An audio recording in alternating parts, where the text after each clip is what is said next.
I watch my coworkers celebrate promotions as if they had won the lottery. New titles, feeling bossy, and a 3% raise. Meanwhile, I was washing driveways. Today, they are still celebrating that 3% annual raise, while my pressure washing business pays me more per hour than they would for one day's wage. Here's the truth nobody at your company will tell you. Promotions are designed to keep you poor, not broke. Poor. I'm Davis and I own my own exterior cleaning business. And I used to believe the corporate ladder was the path to wealth. I climbed it. I got promoted to project manager. I got the raises and pats on my back. But I stayed poor. Today, I'm breaking down the math, the psychology, and the system that keeps 90% of employees trapped in the financial mediocrity while their bosses get rich off their labor. If you're working a 9 to 5 and waiting for that next promotion to change your life, this video is going to hurt. But it may also save you decades of wasted time. So without any further ado, let us start. So here's the hidden trap number 1. I will call it the promotion illusion. First, let me show you the math that nobody talks about. The average promotion raise in the US is between 3% and 5%. For the purposes of this video, I'll be generous and say 5%. Let's say you're making $50,000 a year. You work hard, you stay late, and you kiss up to your boss, and you get promoted. Congrats! You're now making $52,500 per year. That is $2,500 more per year before taxes. After taxes, it is about $1,800. That is $150 per month and $35 per week. You just added 20 hours of extra responsibility per week for an extra $35 per week. That is $1.75 per hour. You got a promotion, but in actual sense, you got a pay cut. But here's where it gets worse. The promotion came with a new title, more meetings, more stress, more expectations. You're now working 50 to 55 hours a week instead of 40. So you're making $52,500 but working 2,600 hours a year instead of 2,080. Your effective hourly rate went from $24 to $20 per hour. You didn't get promoted. You got demoted with a fancy title. This is the promotion illusion. Companies give you just enough to make you feel valued while extracting maximum labor for minimum cost. And the worst part, you're grateful for it. The lesson is promotions are designed to increase your output, not your wealth. The company wins, you lose. The hidden trap number 2 is the golden handcuffs, and they are tighter than you think. When I got my first promotion, I felt like I made it. New title, small raise, and new company car. But here's what really happens. When you get promoted to a managerial position, you get some benefits like being eligible for bonuses, stock options, better benefits. And that sounds great, right? Except now you can't leave, because if you do, you'd lose your stock options. You'd lose the bonus you've been working toward all the entire year. You'd also lose the extra week of vacation you just earned. So what do? You stay. Even when you feel miserable, even when you know you're underpaid, even when better opportunities come along. Because leaving would cost you around $10,000 in future benefits. That is what I call golden handcuffs. The company gives you just enough future benefits to keep you from leaving today. And here's the genius of it. Those benefits are always out of reach.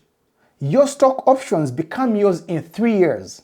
Bonuses pay out after every quarter, and your pension is fully yours in 5 years. So you stay. Meanwhile, your skills stagnate, your market value drops, and you become unemployable anywhere else because you've been doing the same job for 10 years. I didn't come from money. I started my own pressure washing business because I could not afford to stay handcuffed to any job that was slowly killing my potential. And you know what I lost when I left? Nothing. Because those golden handcuffs were just regular handcuffs painted gold. The lesson here is every benefit that you can only get in the future is a chain keeping you from building wealth today. The longer you stay, the harder it is to leave. Trap number 3. Every job has an income ceiling and you're about to hit it. Let me explain. When you work in a corporate job and you try to ask the salary of the top earner in your department, you will never get a straight answer. It is always a secret. So here is a scenario. Let's say the highest paid person in your role with 15 years experience is making $75,000 a year.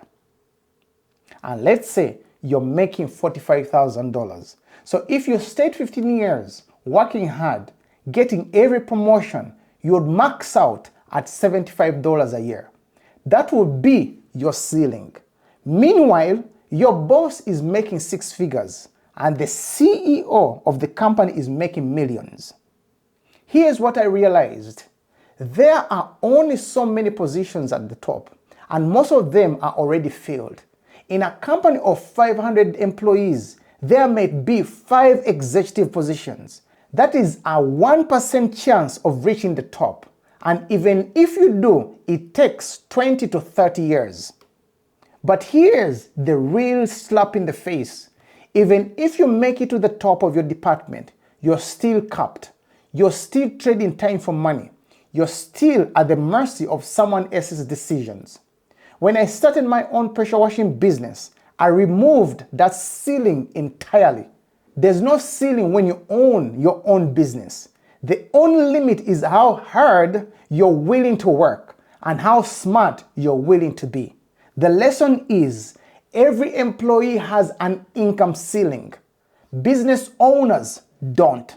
The question is, how many years are you willing to waste hitting your head against a ceiling that will never move?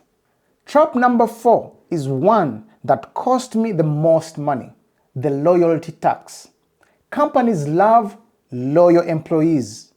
They give you awards. They call you team player. They tell you you're part of a big family. And then they underpay you for years. Here is a stat that will blow your mind. Employees who stay at the same company for more than 2 years earn 50% less over their lifetime compared to people who switch jobs every 2 to 3 years. Let me say that again. Staying loyal costs you 50% of your lifetime earnings. Why?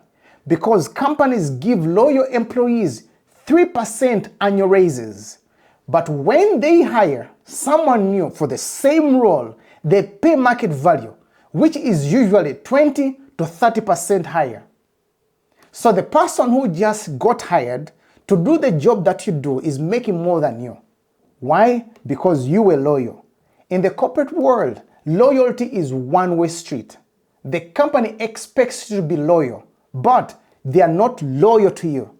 They will lay you off the second it makes financial sense. They will replace you with someone cheaper. They will eliminate your position and call it restructuring. I didn't come from a lot of money, but I found a way to start my own business. And you know what? I am loyal to myself. I'm loyal to my family, and I'm loyal to my future. Not to a company that sees me as a line item on a spreadsheet. The lesson here is loyalty to a company is financial suicide. The market rewards job hoppers and business owners, not team players. So, if promotions are a trap, what is the alternative? Ownership. Not just owning a business, owning your time, owning your income, and yes, owning your future. Now, I'm not saying everyone should start a pressure washing business, but what I'm saying is that everyone should own something. Maybe it is a side hustle that replaces your income. Maybe it is real estate that generates passive income. Maybe it is a digital product that sells while you sleep. The point here is employees trade their time. Business owners build assets. Employees have income ceilings. Owners have income potential. Employees get 3% raises. Owners get equity. The lesson to take home is stop climbing that corporate ladder. Build your own ladder, because the only promotion that matters is the one you promote yourself to ownership. So, how do you escape this trap? Step 1. Calculate your real worth. Find out what people in your role are making at other companies. Not what your company pays, but what the market pays. If you are underpaid, you're paying the loyalty tax. Time to fix that. Step 2, ask for a raise. Don't ask based on how long you've been working in the company. Don't ask based on effort. Ask based on market value and results. If they say no to your request, then move to step 3. Step 3, start looking. Even if you're not ready to leave, interview at other companies. Get offers. See what you're worth on the open market. Even if you don't take the offers, you now have leverage and you know your real value. Step 4, start building your escape plan. What could you do on the side? What skills do you have that other people will pay for? What problem can you solve? Start small in the evening, especially after work and on your weekends. Don't quit your job yet, but start building. Step 5, set your freedom number. Ask yourself, how much do I need to make per month to replace my job? Once your side business consistently hits that number for 3 to 6 months, you could choose to leave. Step 6, make the jump. This is the scary part, but here's the truth. Staying is scarier than leaving. Staying means 20 more years of 3% raises. Staying means watching your coworkers retire broke. Staying means hitting your income ceiling and realizing you wasted your best earning years building someone else's dream. I'm not saying quit tomorrow. I'm saying start today. Because every day you wait is another day you're choosing the promotion trap over ownership. And trust me, 5 years from now, you'll wish you started today. Here's your takeaway. You don't need permission to build wealth. You don't need a promotion. You need a plan and the courage to execute it. Let's be real. Promotions feel safe. They feel like progress. They feel like you're moving forward. But here's what I learned over years of choosing them. Promotions are designed to make you feel successful without actually making you wealthy. So here's my challenge to you. Stop waiting for someone else to promote you. Promote yourself. Start something. Build something. Own something. Because the only promotion that will ever make you wealthy is the one where you become your own boss. If this video changed how you think about your career, hit that like button. Subscribe to the channel if you want more real talk about building wealth. And drop a comment below. What is stopping you from starting your own thing? Thank you for watching, and I'll see you in the next video.